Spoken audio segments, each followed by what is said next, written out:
Swimming adventure ba ang hanap? Dito tayo sa Sounds Mountain View Resort and Hotel, ang pinakamalaking mountain resort na matatagpuan sa Difun, Quirino. Let's G!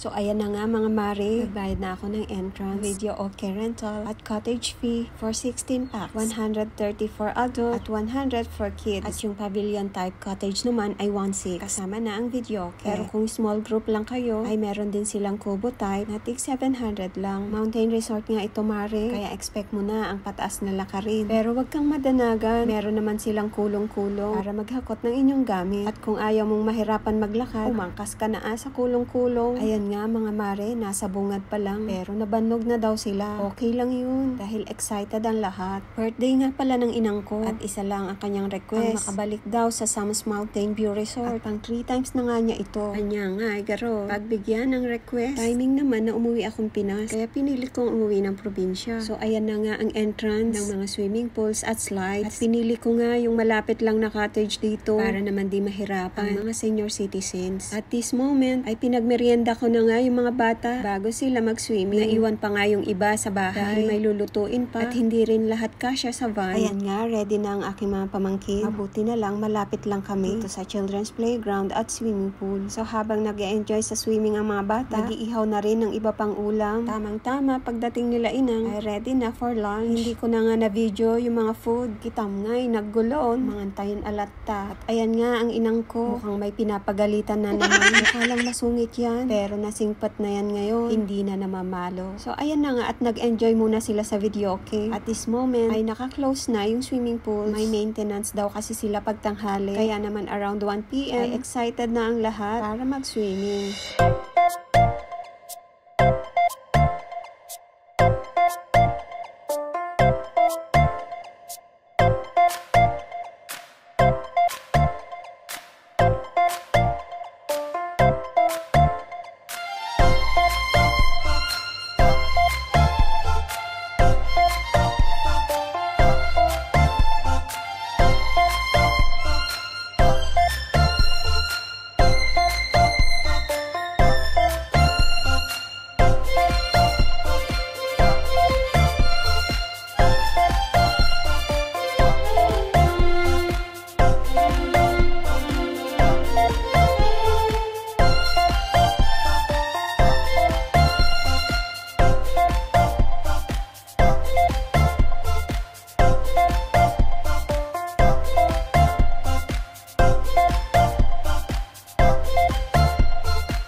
So ayan na nga mga mare, syempre naman may extend na din dapat ako. May hair flip pang nalalaman. After nga mag-swimming ay naglakad-lakad din ako hanggang sa itaas ng resort. At dun makikita yung kanilang hotel. So kung gusto mo mag-overnight ay meron na rin silang accommodation. Pwede kayo mag-inquire sa Facebook nila. Hanggang 5 PM lang open ang resort. Kami nga yata ang pinakahuling nag-out. Ayan nga at umakyat pa sa gorilla ang mare nyo. So that's it for today's video. Thanks for watching. Bye-bye!